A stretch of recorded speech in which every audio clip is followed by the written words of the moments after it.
Close your eyes and imagine. What if the things in life that cause us the greatest pain, the things that bring us grief, are challenges? Challenges designed to help us grow, to ultimately become what we were always meant to be. We feel like we've been buried, but what if, like a seed, we've been planted?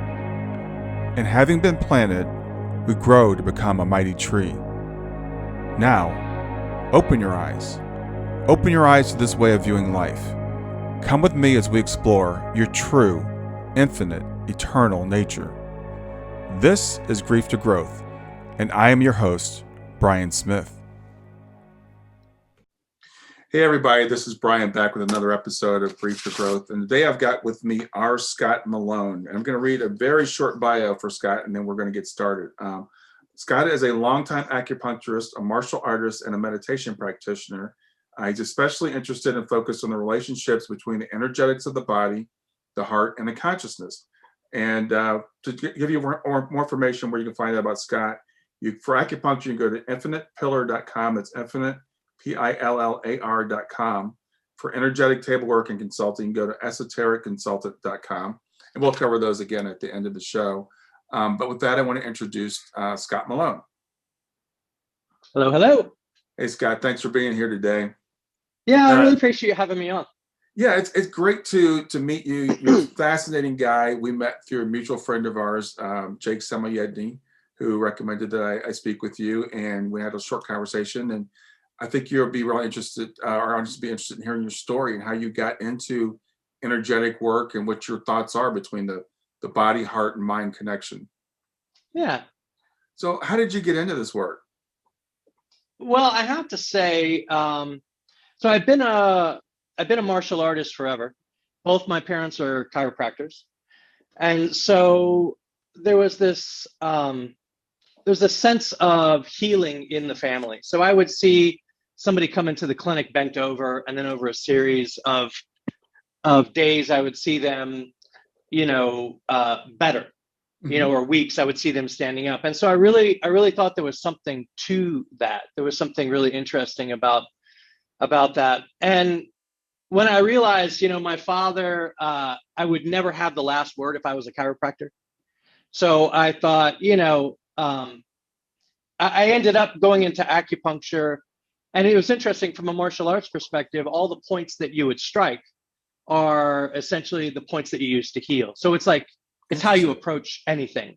You can approach it with malintent or with good intent. But really what happened is after I got back from India, my teacher said,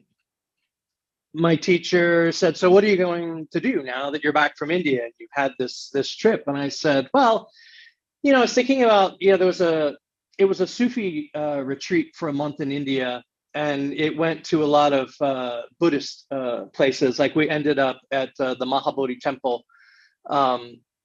And so there was a lot of Tibetan influence along with the speaking with the Sufi, because Pir Vilayat was very much engaged with the Tibetans. And so when I got back, I thought, well, I said, I think I may go to college and get a degree and teach Tibetan studies. And my teacher was Kurt Van Wiltz. He's got a number of books. He's since passed. But he said, because he had been in the scholastic world and it had been pretty rough. And he said, "Have you ever thought of acupuncture?" And it was like somebody hit me in the stomach with a bag of bricks. And probably about 2 weeks later, I was enrolled. So You just felt like that was something that you were called to? It was just boom. All of a sudden I was like, oh my God, that's it. So. And you were around college age this time? Yeah. Okay. Yeah.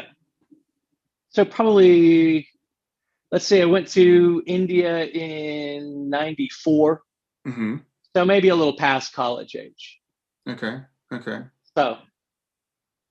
Yeah. And that was actually one of the things that I remember. It was the last day of the retreat and everybody had gathered together and they were kind of, being together one last time. And I was just broken. The retreat broke me.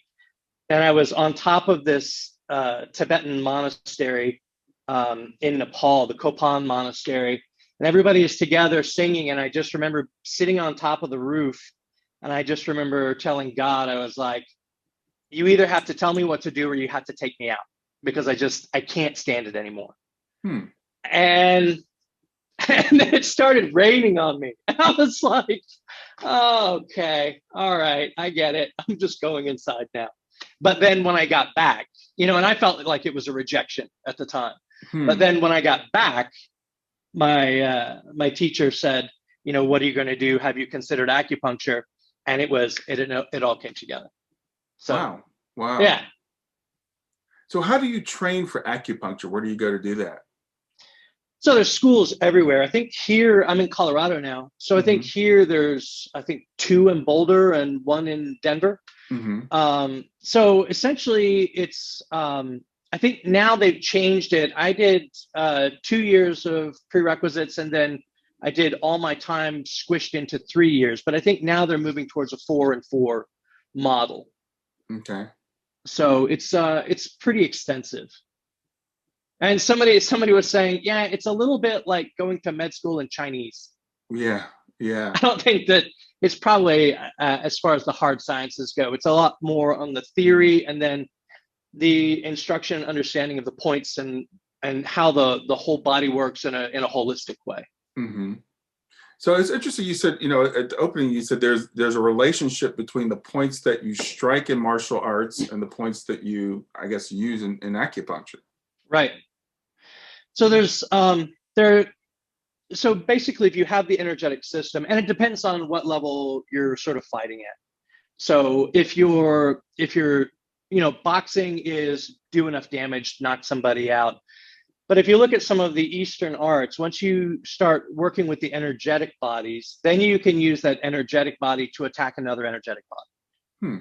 So we have these meridians and lines running through us of the energy. And there's a study called dim mak, and in some dim mak you have certain times of day where the energy is in different meridians, and you can attack different organs like that.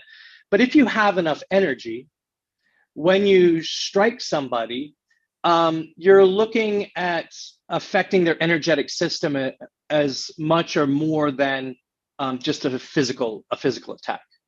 So there's a point right here. It's pericardium 6. And pericardium 6 in the body is used to open the chest. It helps with anxiety. It helps with stress. It can also, the pericardium protects the heart. So people who have past traumas locked into the heart, the pericardium will take those hits so that the heart is protected. It's also known as the heart protector. And so when you activate the pericardium channel, one of the things you can do is release some of those past traumas that are locked into the body. But if you strike it, then it actually causes your whole meridian system to light up, so that the next strikes that you do on somebody in an energetic way cause more damage. So interesting. Yeah. So, explain to me the relationship between the different bodies.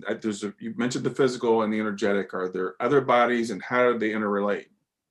So I look at essentially the three centers: the lower dantian, which is the second chakra below the navel, right? And so we'll talk about just the 3 from the Taoist perspective, but I fully recognize the rest from the Buddhist and the Hindu perspective as well. So that's going to be your physical body. And so when you're doing Qigong, the whole idea is to revitalize and build and strengthen the physical body and the energetic body so that you work optimally as a human being. From a Buddhist perspective, so the Buddhists and the Taoists have the biggest influence in Qigong, with the Confucian Qigong being kind of a distant third. So from the Buddhist perspective, you want to increase longevity so that you have a longer chance to attain enlightenment. So that's some of the impetus for that Qigong. Then you move into the heart center, and then you have Anahata. So that's the middle dantian. And this is, obviously the emotional center. And so you have your emotional body. And then up in the upper center at the ajna, or the third eye center, then you're dealing more with the mind. So those are the three main bodies, but there's also, to be honest, if you look at Ledbetter and the Theosophists, there's the causal body and the spiritual body, and I don't know that it ends. I think just your awareness of the bodies expands out. You know, there's probably a cosmic body that's connected, but you'd have to have a cosmic consciousness to tune into it or something. Yeah, but it's from a Western perspective, we think of our bodies like I have a body, I have a body. Yeah. And what you're talking about is an expansion of that I have multiple bodies. And you mentioned the physical body and the energy body. So that's going to be a new concept, I think, to a lot of people. You know, and the thing is, it's one thing. It's one body. It's just the spectrum. And if you look at, say, energy moving at a slower rate to a finer rate, you know, X-rays to matter, you know, high energy vibration, lower energy vibration, but it's all still the same thing. And you can't separate it out. And I think sometimes people have this idea of, you know, they're going to work with one in opposition to another or solely without the other. And it just doesn't work that way. I think one of the fascinating things about acupuncture, when you find somebody that works with it, a lot of acupuncture is, you know, it's very functional medicine. My shoulder hurts. Can you fix my frozen shoulder? And that's all they want. And that's fine. You know, irregular cycles, migraines, all of the standard stuff that humans go through. But there's a deeper level of acupuncture when you look at 5-element theory, and the 5 elements each have emotions attached to them. So if you have, say, fire, it's joy, lack of joy. And then if you have earth, it's nourishing, the lack of being nourished, worry. And then metal is grief, which would be, say, large intestine and lung.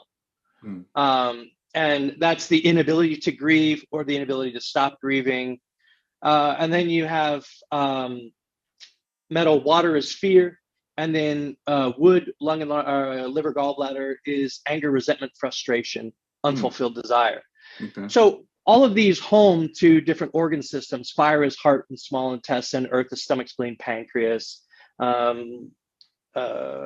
see, water is kidney, bladder. So when you have an issue physiologically, sometimes it is caused by an emotional problem in the emotional body. So if you have, you know, somebody that lost somebody, then you might have grief, but we have a normal time span for immediate grief, for like the bright, shining, horrible grief. But after a certain time, it should sort of smooth out to a certain extent. Anger is the same way. You should be angry, and then it should pass. But when those things get stuck, when those emotions get stuck, then they can have a physiological impact. So you can have somebody who's grieving very hard and they can't reconcile, they can't get over it. And what will happen is eventually it will start to weaken their lungs and their large intestine, because the emotion of grief is the lungs and letting go is the large intestine. By the same token, you could have somebody who is a longtime smoker, or they lived in like old Delhi and or Beijing, and they're constantly breathing in pollution. Ultimately, what can happen is they can realize that they're sad all the time, they're grieving all the time, or they can't let any little thing go. So it's a two-way street. And the interesting thing about, you know, acupuncture and working with the energetic body is that it doesn't really matter which came first. If you treat the body, the emotions will release. Yeah, that's really interesting that you said that, because as you said, it's kind of like there's that I look at it's kind of operating on a feedback loop. So either one can affect the other. You know, I think about grief. Obviously, my show's Grief to Growth. I deal with a lot of people in grief, so I'm glad that you said that. And I want to get back to how we can maybe use some of these techniques to help people in grief. But I also think about like depression. We're so in the West, we're so caught up on like brain chemistry causing depression. And I wonder if it can go both ways, that our thoughts can cause our brain chemistry to change. Yeah, I think absolutely. And in my experience, that's absolutely true. You can have people that are and depression is one of those kind of catch-all words. So I always ask somebody, what's your flavor of depression? Exactly. Because because that will kind of clue me into what organ system that I need to work with. You just scoot that back a little bit. So yeah, I definitely think it does, because the energetic will affect the physiology. And if you look at the chi body, right, the energetic system where all the meridians and the acupuncture points are, and that chi body is the interface between the physical body and then your higher awareness. And so, but it can go anywhere from the spectrum. When I was I trained a little bit with the Sufis in a work called the Raphaelite work, and it's part of the Sufi healing order. And they spoke about, the physical, energetic, mental, emotional body, and then they talked about spiritual body. And they were saying essentially that any imbalance in any of those bodies, the buck stops at the physical body. So eventually, if it goes on long enough, if you have a spiritual crisis and it's unresolved, and like we were talking a little bit earlier about, people feeling like God rejected them. Yeah. If you have something like that and it's unresolved, eventually it will home down into the physical body. It may take 20 years, but eventually it will show up in the physical body, because how can it not? It's all one thing. It'll have to filter through, Yeah, well, all these things, as I'm understanding it, we tend to like to want to separate them out, but they're all part of us, right? And it's kind of like they're just different aspects of who we are. And I think in the West we really focused on just what we can see and touch and feel. Right. And we've said this impacts this. This is the answer to everything. So if you've got a problem, take a pill, and the pill will solve your emotional problem. But I think it goes both ways. So in the case of what you do with working with the energy body, that can actually impact the physical body, and that's kind of new to a lot of people. Yeah, and to be honest, I really do a lot more just straight energetic work versus using the needles. So the needles work. I mean, the needles, somebody asked me, it's funny because people go, so does that, I'll tell them something and, mention, oh yeah, and I do acupuncture, and they'll say, does that really work? And it always blows my mind. And so my response is essentially the same. And it's essentially, it's 500 years documented, but possibly as many as 5,000 years. And people are still doing it. Trial, error, refinement, repeat, Right. So the needles actually work. But there was somebody who was talking, I think I was reading a book by Damo Mitchell, who writes great books on Taoist Nigong. His book is called Taoist Nigong, which is it's sort of a primer from, I don't know anything about yin and yang, to I'd like to do Qigong Neigong, and Neigong is a higher internal energetic practice. But he was saying in one of his books that initially what would happen when you wanted to be a healer is your teacher would give you energetic practices to see if you could feel the energy in your own body. And then he would ask you questions to see if you had realized and been able to sense the energy in your own body. And if you couldn't, then you were out, because how could you be trusted with somebody else's energetic body if you didn't even feel your own? So it's a thought that essentially needles came along because there weren't enough people who were tuned in energetically enough to do the work, that some people needed that extra stimulation with a needle into the point. Because you have to think about, what did they do before they had the metallurgy to make needles? Right. They use these things called beyond stones, which were like very thin pointed stones where they use stone, basically kind of stone needles. And there's some question as to whether they actually penetrated or just used pressure. But I think after years of meditation and doing internal work and really kind of tuning into the energy, I had this thought of, well, why would I light up, one point with a needle when I could possibly light up the whole channel and just balance the whole channel. Hmm.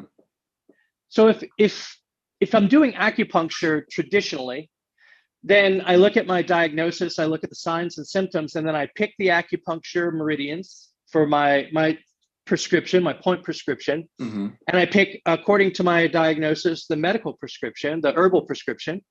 And then we do all of that. And the way that I know that it's working is if your symptoms change. Right.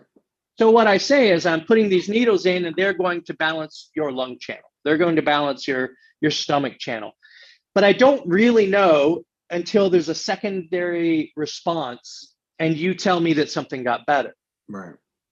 So when I plug in energetically, and typically what I'll do is have somebody on the table and I'll plug into the bottoms of their feet or their ankles, I'll feel the energy move into the patient, and they will typically feel an energetic sensation start at their feet and then move up to the top of their head, arms, legs, everything in between.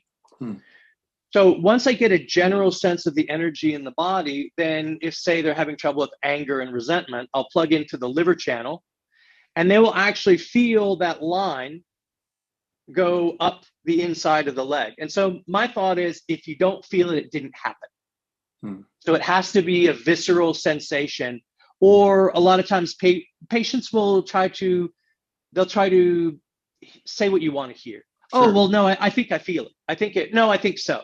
So if you say, I think, then that's a no. When you actually feel it, you feel it. So then that meridian will come up. And then once the meridians on both sides show up, then I'll ask that patient, does the left side feel equal to the right side? When they tell me yes, then I know it's balanced, because it's the patient's perception. Hmm. It's not just, well, the needle says so, so it must be. Mm-hmm. And I actually did an experiment with that where I did the needles, I checked somebody's energetic system, I did the needles, and it was more balanced, but it was in no way fully balanced, and it wasn't really balanced all the way to the organ. So when the two sides balance, then the organ itself will light up. And it's interesting, people go, I never knew what my liver felt like before. Hmm. So they'll actually have a sense of their liver. Hmm. And they'll tell me something like, well, I'll say, well, what does it feel like? Well, it feels hot and heavy. Okay, well, let me know when it feels lighter and when it's cooled down. And so when the patient tells me, okay, it feels good, it feels warm, it feels full, does everything feel balanced? Yes. Then I know, and the patient knows, that it is balanced. Hmm. Yeah. Yeah, it's interesting because we think about acupuncture, we think about needles, right? And I think people go, well, does this work? Because we want to know, how does it work? How does sticking a needle in my hand affect my liver? Right. What's the mechanism? How is this working? But it's all what I'm learning over the years that I've been studying life, is that it's all energy. And it's so I talk to people that do Reiki and people that do all different. We call it all these different things, but it's all manipulating energy. But we have this reliance here on I got to do something physical, and I think it's interesting because when we take pills, when we trust that pills work, but we have no idea how they really work. Most of the medications we take, we do not know the mechanism, and I don't think most people know this. They think that they study and they're like, I'm going to produce this pill that's going to react. We just try things. No. It's like, take this and see what it does. Oh yeah, that one works. So then we produce more of those. Yeah. Or they'll be using a drug for one thing and they'll go, oh, well, we noticed this beneficial side effect. So we're actually going to use it for the heart now instead of, like erectile dysfunction or whatever it is, Yeah. So all of these things, so we have this, we question things like acupuncture, which you said, it's like, well, people have been doing it for thousands of years, and they've been continuing to do it because obviously it does work. Well, and I think it's interesting too. I hear this sometimes where, like I like Reddit, and I'm a victim of doom scrolling, occasionally. So, and you'll hear people say, oh, well, it's some crazy herbal medicine thing, and it always blows my mind because herbal medicine is the first medicine. Mm-hmm. It's the oldest medicine, and half of the things that we have as medicine now came because somebody decided to isolate some part of an herbal plant that seemed to do this thing. Right. So I just think I think it's interesting from a Chinese TCM, traditional Chinese medicine perspective, all medicines are toxic to the liver, just in varying degrees. Yeah. So to a certain extent, you have aspirin, which is relatively baby aspirin, which is relatively benign, but essentially it's still slightly toxic to the liver, all the way up to chemo, which is amazingly toxic to the liver. Right. And the reason is because they're not natural substances and the body doesn't recognize them as food. So the body recognizes herbs as food. Now it's dangerous to take a bunch of herbs that you don't really know what they do. Right. You know, I don't think, you know, watching Dr. Oz and saying I should take a whole bunch of this, you know, because, you know, it seems like a good idea, you know, and he would probably even, you know, he would offer some sort of idea of dosage or something. But people in the West are sort of like, well, more is better. More is better. Yeah. And it's just not. It's just not. Yeah, I remember I talked to someone about homeopathy, and it's like, you know, micro doses of things that are, quote, poisonous. But everything's poisonous to a certain extent. If you drink too much water, you'll die. Yeah. But you take 2 gallons. Yeah, you take homeopathy, and it's like, I'm gonna take this, and then you're gonna I'm gonna taint it, and then or tincture it, and then make it smell. And we go, well, that can't do anything. I need more. Right. Well, and here's the thing: if you don't recognize the energetic body, then homeopathy is quackery. Exactly. But look at, I actually was curious about homeopathy, and it's a whole nother study that I just didn't have the bandwidth to jump into. Although I have utilized it on occasion. But you look at how many people in India utilize homeopathy, how many people in Europe utilize homeopathy. There's millions and millions of people worldwide that utilize homeopathy, and it's recognized by the governments. Yeah. You know, it's just in the West, if it didn't come from big pharma, well, then, you know, and that's a whole other thing, right? Big pharma versus homeopathy versus herbal medicine, you know. Yeah, just to let people know who may not know what we're talking about, we're going off this thing about homeopathy. It's taking a substance and using a very, very minute portion of it. Like you dilute it with water like 10,000 times or something. And so it's really more. So again, when someone was explaining this to me, my Western mind was, well, that's not enough to do anything. But it's working on an energetic level, more like, you know, what you're talking about. And again, with the drugs that we take that we put so much faith in, we don't know exactly how they work either. So, well, and that's often a chemical shotgun approach to something that needs a finer touch. Yeah. You know, we'll do a broad spectrum, which means we're doing a broad spectrum because we're hoping that somewhere in this, you know, will affect what we're actually looking to fix. Yeah. And that's why I think it's interesting. Chinese medicine, you never diagnose herbs without a prescription, without a diagnosis. If you look at migraines or you look at headaches, there's half a dozen different kinds of headaches. You know, if you have it across the top here, you know, that's a stomach headache. If it's dull, your stomach is weak. If it's dull up top, your liver is weak. If it's pounding and you have a typical migraine with photophobia and all that, it's a gallbladder headache. I mean, and so you can't give the same herbal formula for all headaches. And that's why I think, you know, Chinese medicine, Chinese herbology, and a lot of Western herbology practitioners, it's very directed because they understand the function of the herbs and how they affect the body. Yeah, absolutely. But it's crazy. That stuff can't work. Yeah, and the other thing that we talked about, you know, with acupuncture, for example, and this energy work that you do is, you know, like you said, the typical person might say, well, my shoulder hurts or I'm having headaches, coming in for something physical, but it can be useful for much more than that. And when I want to get back to specifically, you mentioned grief. You know, people that are going through grief. So how can acupuncture help with somebody that's dealing with grief? So I used to try to incorporate a lot of the sort of energetic stuff that's a little on the Qigong spiritual side into my acupuncture practice. And so I've really decided recently to kind of split those into two different websites, like you mentioned, because I think a lot of people coming in for just a physiological issue, they don't really, and because they're very sort of Western medically oriented, if I start talking to them about Qigong and energy, then they find someplace else to be. They just want a guy in a white coat to stick needles in them. And there is a thing, Western medical acupuncture, and it works. So I tend to, what I actually find is that when somebody comes in for a particular physical symptom, probably about half the time, that's not really why they came in. There's something deeper underlying it. And what it comes down to is, does the person want to, or do they want to address that deeper issue? Because, things don't happen in a vacuum, and it's usually not just one thing. There's usually a host of other things that are conspiring to cause this one symptom. So from an energetic perspective, from a straight needle acupuncture perspective, you can put needles into certain points to sort of activate the lung and the large intestine for grief and for letting go. So from a straight mechanical acupuncture perspective, it works really well. You have, right off the bone here, there's a lung 7, and then there's another point inside your arm, lung 10. These things will help clear. Large intestine 11 will help you let go of things. So that does work. But what I've found is, if I plug into the patient, and basically the feel of the room changes, right? And now we start talking about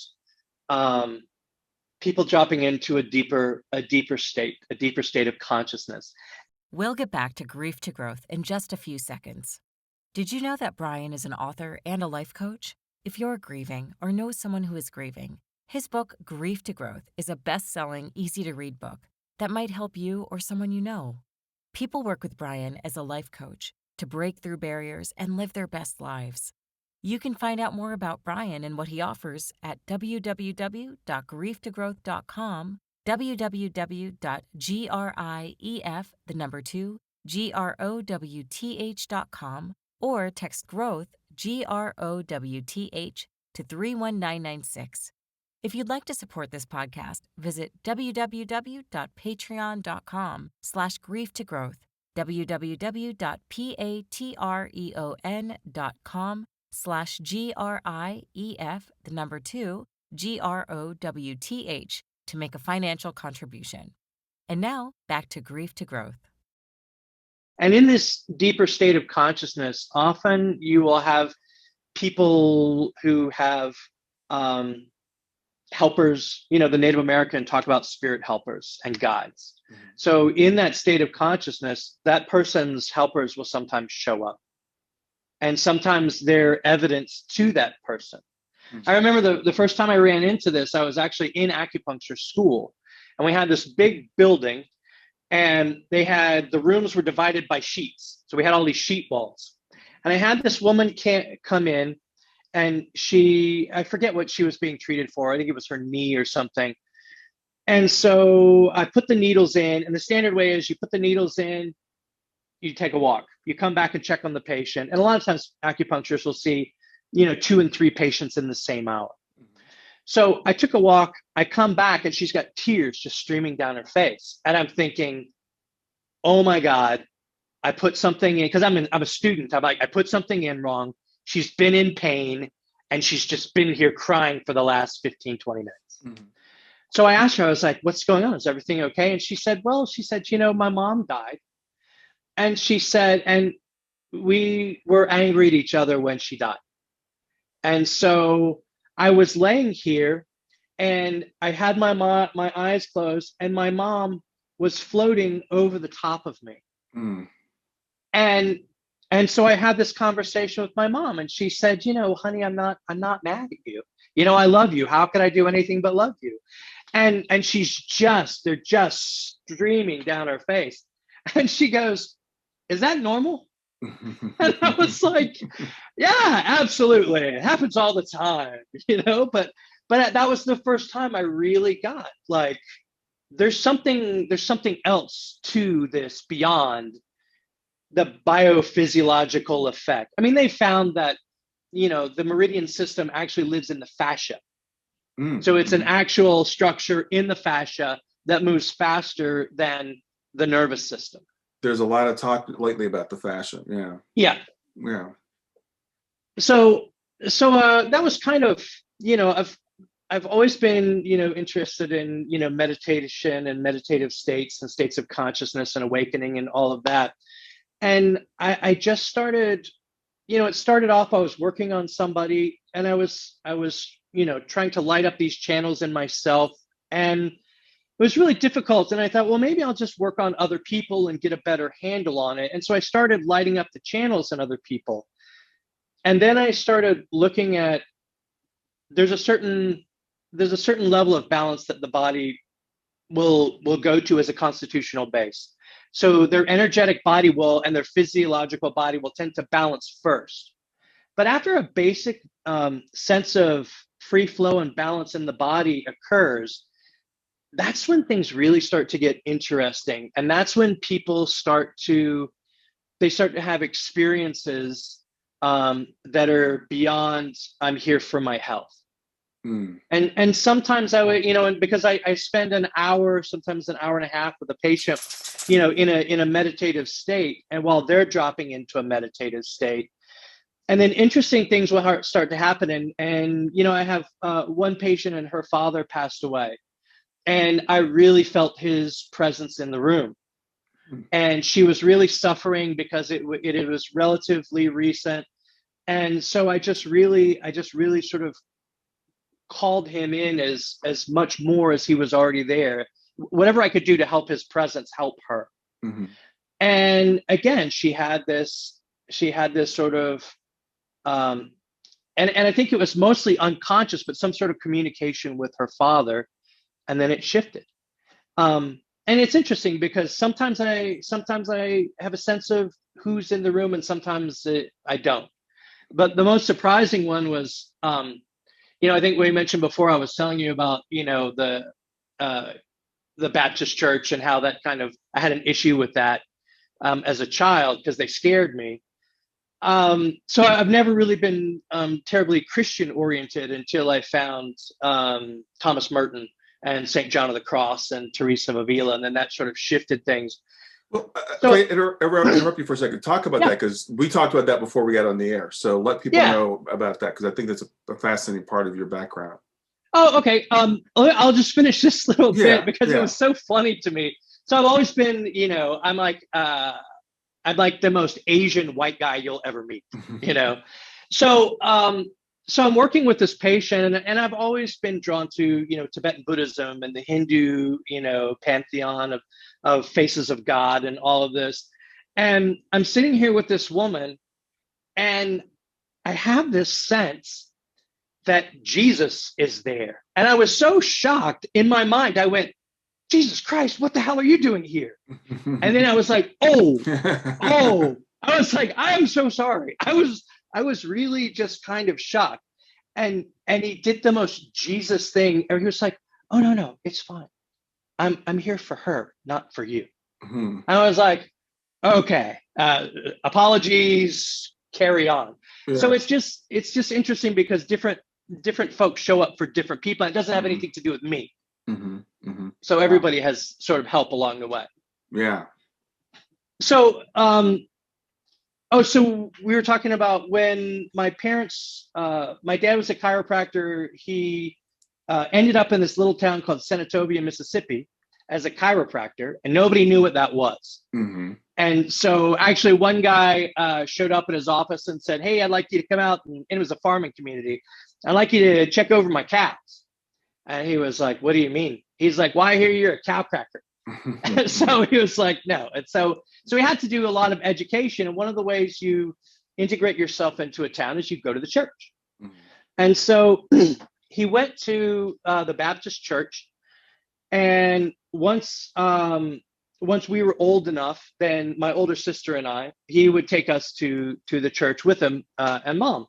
And so I remember this one day, they took me to where all the kids were, and they had a picture of a boat, and there were two giraffes whose heads were sticking out, but then they had this long line of animals headed to the boat. And I remember as a kid thinking, there's no way they're all going to fit.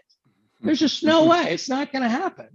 So I remember thinking, I wish I could, hear what the big people are talking about. What are the adults talking about? So they finished that story and they took us back in. And I remember this guy, his face was red. It was Mississippi in the summer, no air conditioning, small one room, Baptist church. And this guy is red in the face and he's yelling. And I'm sitting down and he starts talking about how we're all sinners and we're all going to hell. And he started talking about a pool of fire where you burn, but you never die. And as a kid, I remember thinking that the punishment didn't justify the crime. Yeah. Because I was thinking, I've stolen some cookies, and I knew it was wrong, but they're cookies, so I did it. But I didn't think that it deserved burning eternally for it. So I asked my parents don't take me back because it scared me. And so my dad had always had some questions about religion, and so he went to the preacher for a private talk, and he started asking him questions. And he said, what happens, if a child dies before it's baptized? Well, that baby goes to hell. And it's like, all right, well, what about all the people in far countries that don't know about Jesus or don't worship? And he's like, well, all those people are going to hell. And I think the straw that broke the camel's back is he said, well, what about all the people who lived and died before Jesus? Well, all those people are burning forever in hell. And my dad asked him one other question. The guy just kicked him out. He said, get out. Maybe if your faith was better or something like that. Mm-hmm. And so my dad started looking, and because he had questions that were not being answered. And so he came across a guy named Roy Eugene Davis. And Roy Eugene Davis was Paramahansa Yogananda's primary chief disciple in the United States. Mm-hmm. And he was initiated into Kriya Yoga by Roy Eugene Davis. And Yogananda's famous book, Autobiography of a Yogi, was huge. And that book changed my life. And I was a very early reader. And I remember my dad leaving, and he was saying, my books are in here. You have your books in your room, but my books are in here. So just don't mess with my books. And so, of course, I had to. And so I remember reading Autobiography of a Yogi, and I remember thinking, well, it's just true. Like as a kid, I remember thinking, this is somebody who is touched by God. Mm-hmm. And this is somebody who God is working through. Mm-hmm. And so all the stories of the saints and the miracles in that book just absolutely deeply touched me.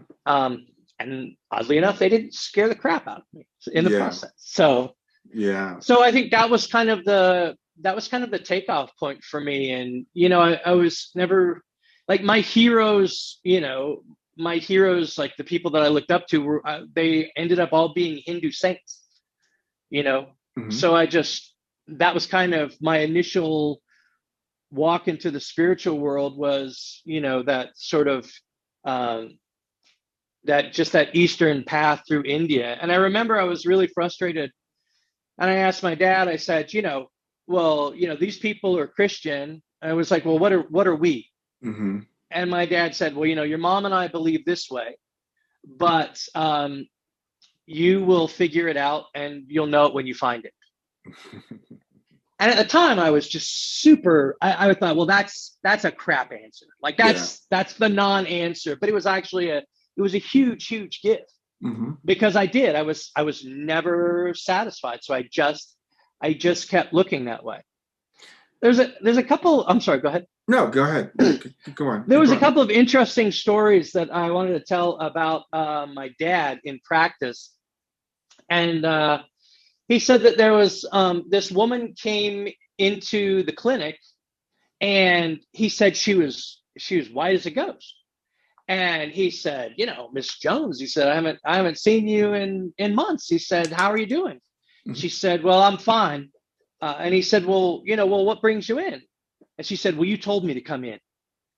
And he said, what do you mean? She said, I was asleep in my bed and I opened my eyes and I could see through you and you were standing at the foot of my bed and you said that I needed to come in. And so here I am. So he had some interesting experiences like that. He had another patient that we used this old mimeograph to make flyers and pass them out around the town. Yeah. Mm-hmm. And he said that this patient came in and he said, so what brings you in? He's like, your damn flyers. And he's like, well, was it someplace it wasn't supposed to be? And he said, no, but I was walking down the street. The same flyer blew up into my face 3 times. So I looked at it and I was like, well, I guess I need to come see this guy. Wow. And then I think one of the greatest stories I ever heard was he had this old farmer on his table, and he just lowered the table down, and he said he heard his death rattle, and his bowels evacuated, and he said nobody dies in my clinic. And he said, I went over and I did a toggle recoil to the atlas. And he said, and when I did it right before it happened, he said, it felt like all the hairs on my arm stood up and there was a charge in the room. And when I dropped the adjustment onto his neck, all that energy was transferred and he coughed and woke up. Oh, wow. I just thought that was super, super interesting. That there is a power beyond us that can work through us. Yeah. Yeah. You know, Scott, I remember when we talked earlier, you were talking about your experience with the Baptist church, and I was raised in the Pentecostal church. And I'm sorry. Hang on one second. So yeah, Scott, we had a little technical difficulty there, but we're back. Yeah, you were talking about the Baptist church and how it affected you, and I was raised in the Pentecostal church, and it was a similar experience. I think it's interesting how some people hear these stories about the burning in hell, and it doesn't bother them, and they can accept it, like that preacher, right? It's like, oh yeah, they're in hell. Oh, they're in hell. They're in hell. Yeah, and I think those people don't have any concept of what it means to burn eternally. How could anybody just be so cavalier about the fact that anybody is burning eternally, let alone the vast majority of humanity? Yeah. So for myself, I was kind of the same way as you. And I actually said in my Facebook profile, I'm like, I was, born a Christian, because technically I pretty much was. No one's born a Christian, but I was raised in the church. But then when I discovered Eastern religions, I was really drawn to I think there's a lot of deep truth in that. But now, it's funny. It's this while I'm going to tell you the story no one has ever heard before, but I had a reading with the medium just last week.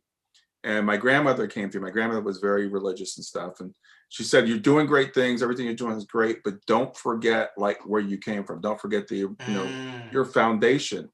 And it's funny you told that story about Jesus, because Jesus keeps coming up over and over again. And I interviewed a guy yesterday, Jewish guy, Orthodox Jew, had a near-death experience at the age of 3. And he said, Jesus was there. And you hear when people say, oh, near-death experiences are just wishful thinking, it's just cultural conditioning. Well, this was a Orthodox Jew. The last person he expected to see was Jesus.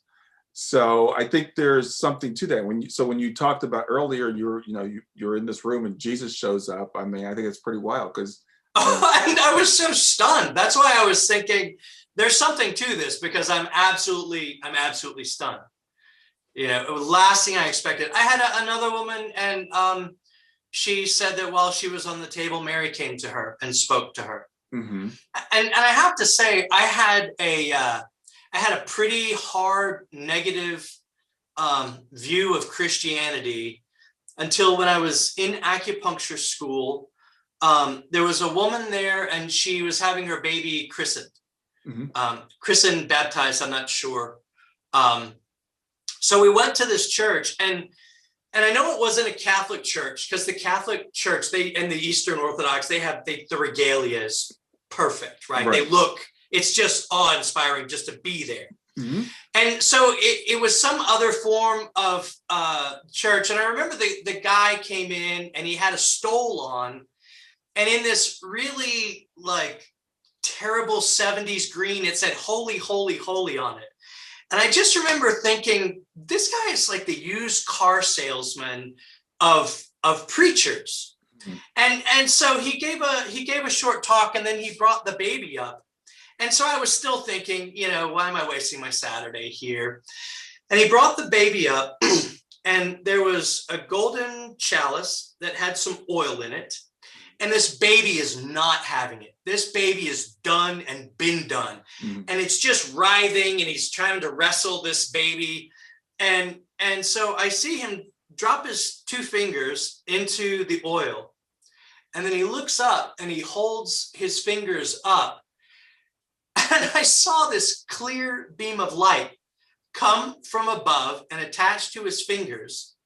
And then when he touched it onto the baby's forehead, the baby immediately settled, and the beam was now attached to the baby's forehead. Wow. And I was thinking, okay, maybe it is everywhere. It just depends on the person. It just depends on the preacher or the person. And because I had already recognized that, well, there are awake people, there are holy people in all traditions. Right. But I've been really holding out because I had such a bad experience. And this one guy, he changed all that. I was like, okay, he's to be able to do that, he's tuned into the infinite. He's tuned into the divine. Yeah. And you're right. We can sometimes, because I think especially when we grow up in a tradition, we can see the flaws in it, and then we can become overly critical of that.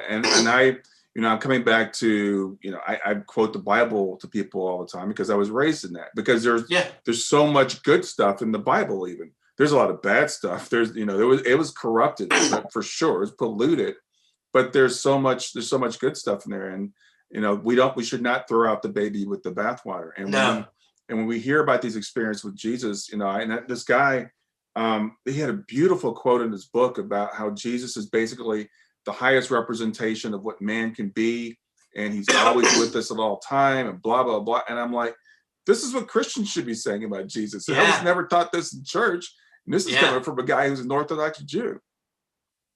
Well, when you're moved, and it doesn't. And if at a certain point, if you're so stubborn that when something overwhelming presents itself to you and you still turn your face away, then you're just being an ass. Yeah. You're just being stubborn. Yeah. So we were talking earlier before we got started. You mentioned, and I want you to tell this part about the guy that was using DMT, which is it's a natural occurring substance that, to let people know before you answer, it's a naturally occurring substance, but if we take it, it kind of opens us up to other realms. So go ahead and tell us about that. I want to find the guy's name. It was something like he wrote a book, Field of Diamonds, maybe. He's a PhD. Mm-hmm. I forget his name, but one of his book is something of diamonds, like Field of Diamonds or something like that. But essentially, he has a lot of things on YouTube and Vimeo. I wish I had his name for it. But he essentially did a number of tests, a number of experiments with DMT again and again and again. And I think it was DMT and not LSD, but I could be mistaken. But he essentially did this over a number of years, and he just kept going farther and farther and deeper into the experience. And he had beings that would show up and talk to him and guide him and show him what was coming and show him like the grand scheme of humanity over, a million years or something like that. And he said that he realized he just couldn't do it anymore because the pain of leaving these rarefied realms, these heavenly realms, and coming back was just too great. And he knew that he just couldn't do it anymore if he, expected to live the rest of his life. Yeah. As a human being. Yeah. It was just fascinating when you told me that, because we were talking earlier. You said, I've interviewed so many near-death experiences, and we talked about some of the side effects of near-death experience. And one of them is a lot of times people have trouble coming back and living on this planet. So, I wonder, because people say sometimes, I wish I could have a near-death experience. I wish I could have a near-death experience. and it's difficult sometimes to integrate that experience and come back and just be a human. Yeah. And the thing I also wanted the connection I wanted to draw, because DMT is a plant medicine, or LSD, what the guy may have been using, or something called ayahuasca. So these plant medicines seem to open us up to other realms, but there are other ways to reach these things too. Yeah. Sometimes through meditation and through the experiences that you've had in this energetic thing. And my personal belief is the brain is a filter, and the brain has been evolved to just show us what's important, to show us the saber-toothed tiger that's running at us. Yeah. And we don't see everything that's going on around us, but if we can somehow lower that filter a little bit through some of these medicines or energetic states, we can start to open up to these different realms. In the Taoist perspective, the filter is actually the upper chakra, the pineal gland. And it's interesting, and I'm just going to mention this. A lot of people, when they talk about the third eye center, they kind of put it forward in their head here. But it's actually, if you go a little bit back behind your earlobe diagonally, it's actually on top of the spine. So straight up from your spine up into the brain. When it moves forward towards the front, it hits the pituitary. And a lot of people try to access the third eye in the mid part of their brain. Not necessarily the midbrain, but in the middle part of their brain. And that's actually the pituitary. So they're missing. It's usually farther back, but it opens up to here and then onto the sides. And I have had patients say that when it opened, it felt like there was actually a whole band of eyes around. But the upper dantian is seen as a filter. And it's a filter of all the information from all the other realms. So from the beings around us, there are some people, I know a woman named Storm, and she sees all the beings around somebody, and she's done it ever since she was a kid.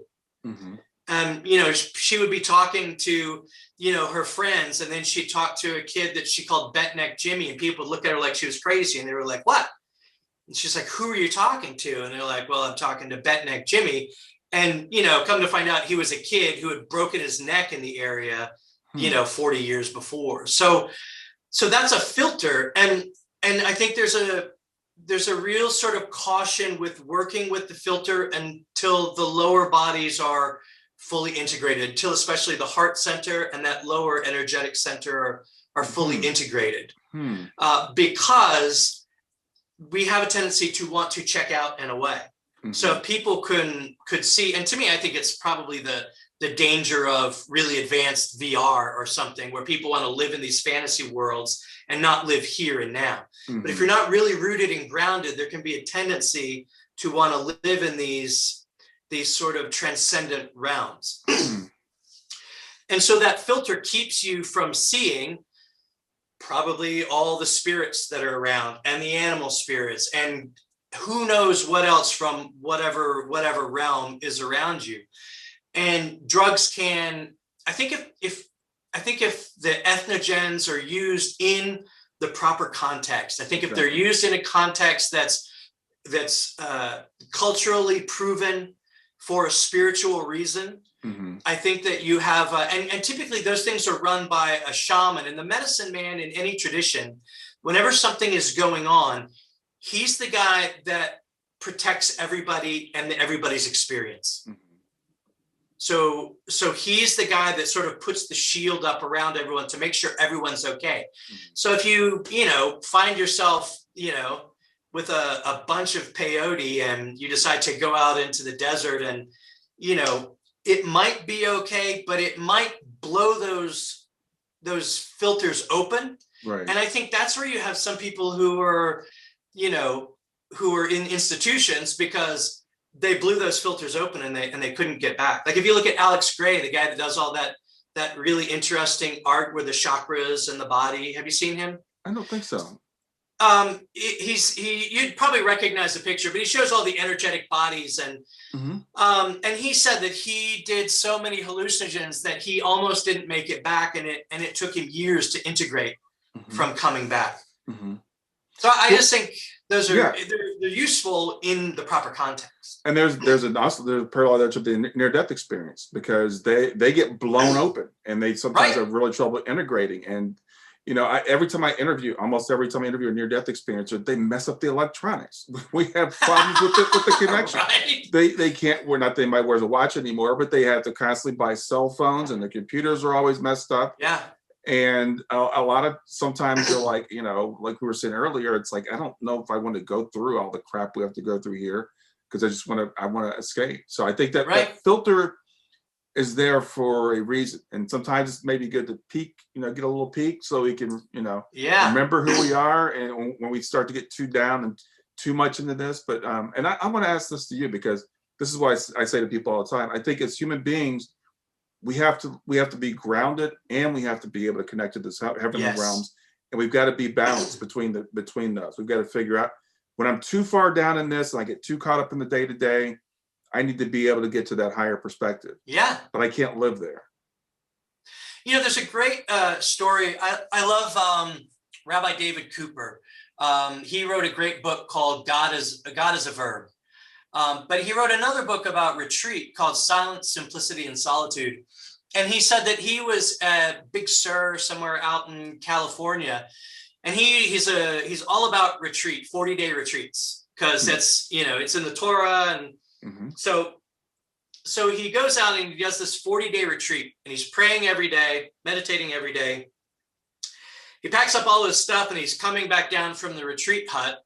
And there's all this sound going on. There's all this drumming going on. And so the Rainbow People were having a thing down there. So he goes and he just joins in. He hasn't seen another human being for 40 days. So he says he sits down next to this guy on this log around a fire, and they start talking. And he said they were talking at this amazingly deep spiritual level. And he said at a certain point, he realized that the only way this guy was able to speak to him this way was because he was on mescaline.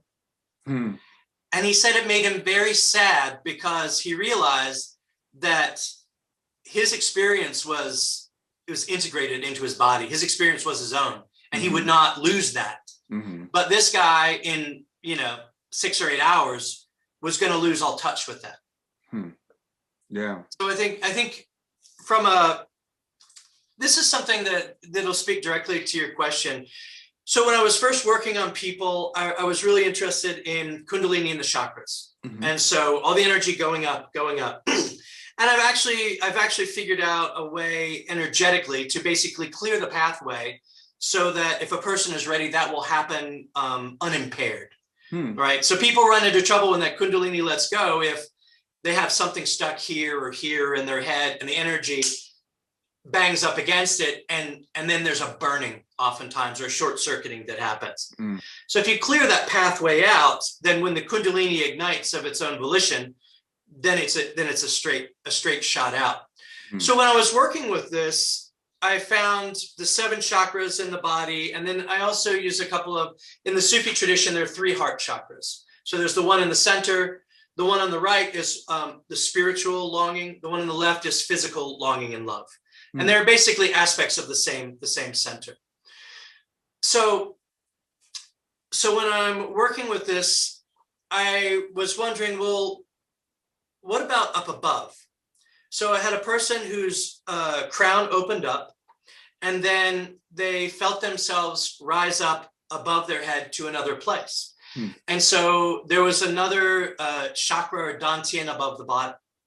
And so what I found in doing this was I went up 4 chakras above the body, and people tend to have oftentimes a similar experience. At the 4th center above the body, there's people experience the color gold and some sort of beautiful, their ideal natural setting.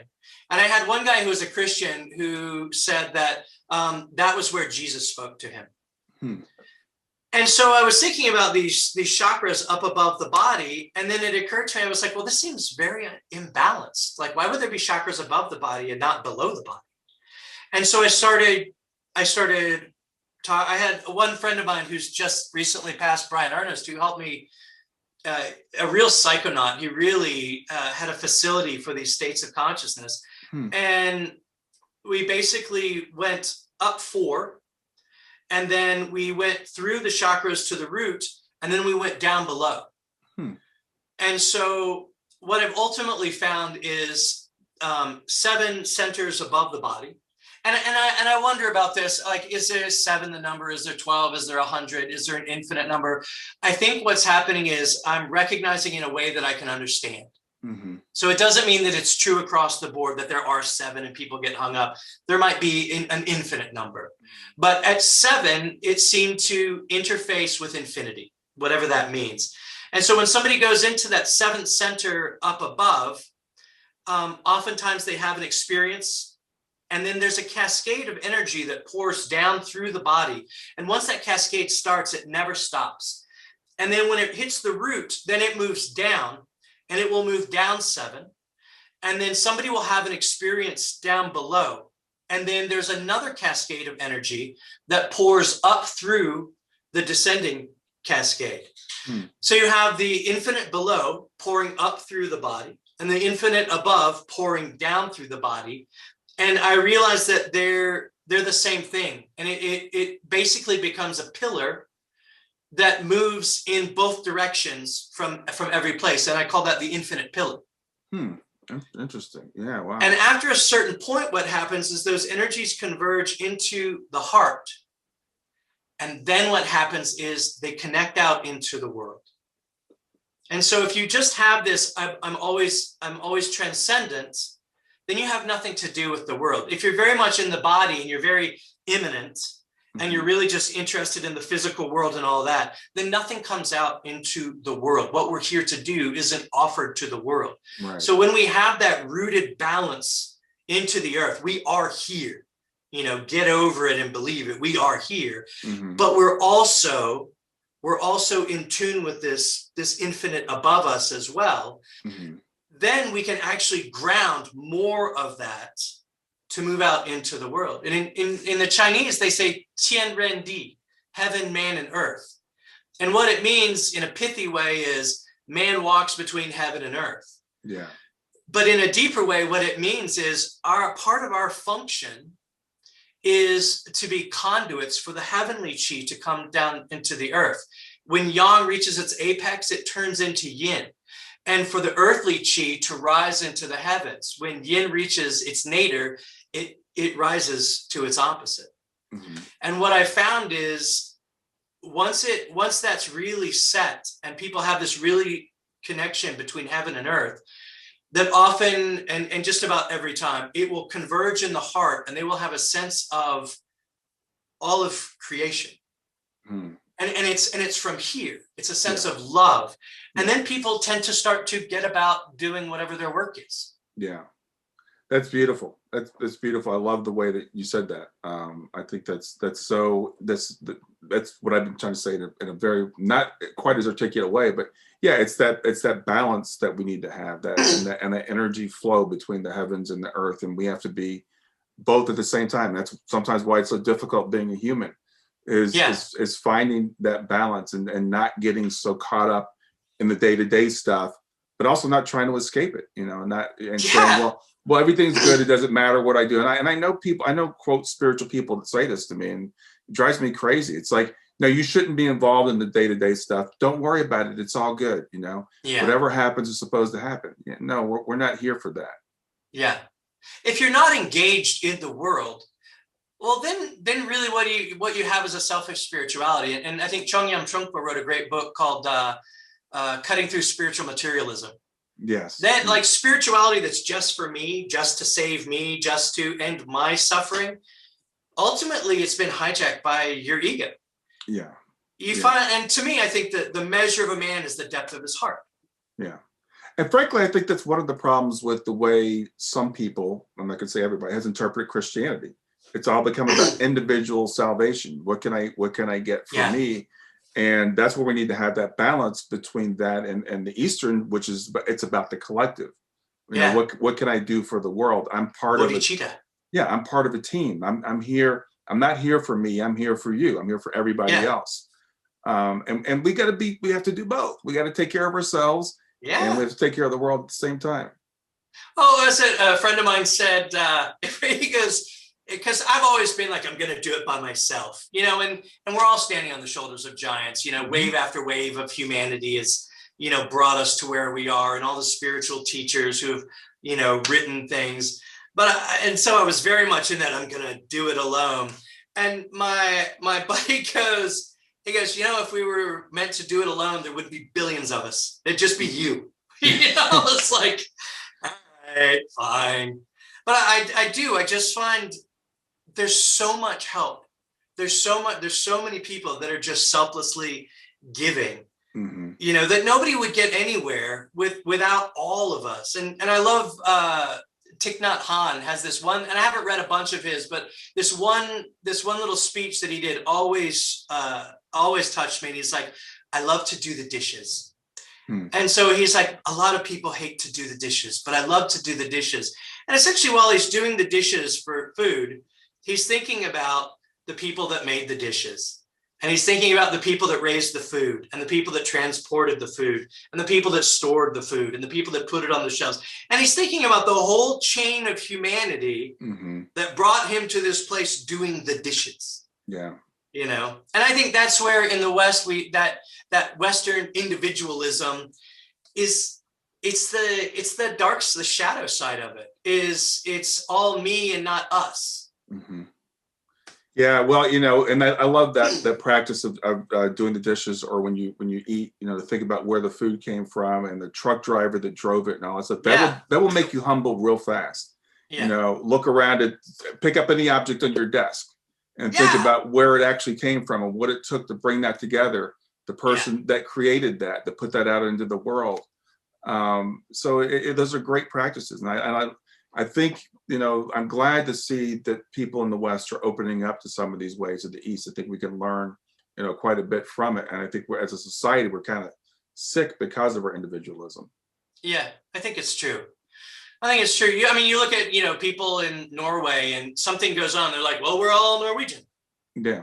The French, well, we're all French. So, and here it's like, oh, well, I'm an Irish American, and that's an Asian American. And, if the Asian Americans need trouble, well, then that's their problem. And it's just not true. We're all here. And it's just the overall, we're all humans. And I just think that any tradition that advocates, that advocates violence, any tradition that advocates you turning away from somebody else, it's not really a real tradition to me, I don't know, that sort of thing. Just the constant, in America, the constant barrage of violence.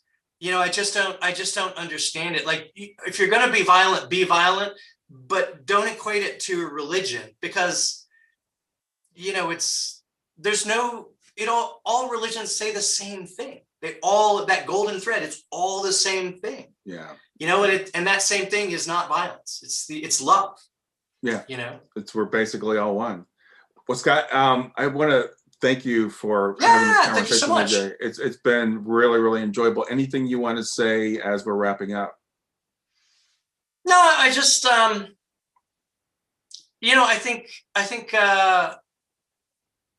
think a little bit of silence. I think a little bit of stillness. And I think, I actually just recently discovered the centering prayer from the Catholics, and I absolutely love it. It's essentially a non-dual awareness prayer to really help, deepen that aspect of your heart. And I think that anything that we want to do, is enhanced by deepening this moral and physical compass in our body. If we're too much in the body, come into the heart. If we're too much in the head, come down into the heart. But we need all of it.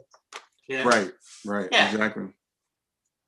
I want to tell people again where they can reach you. So for acupuncture, it's infinitepillar.com, INFINITE pillar, PILLAR.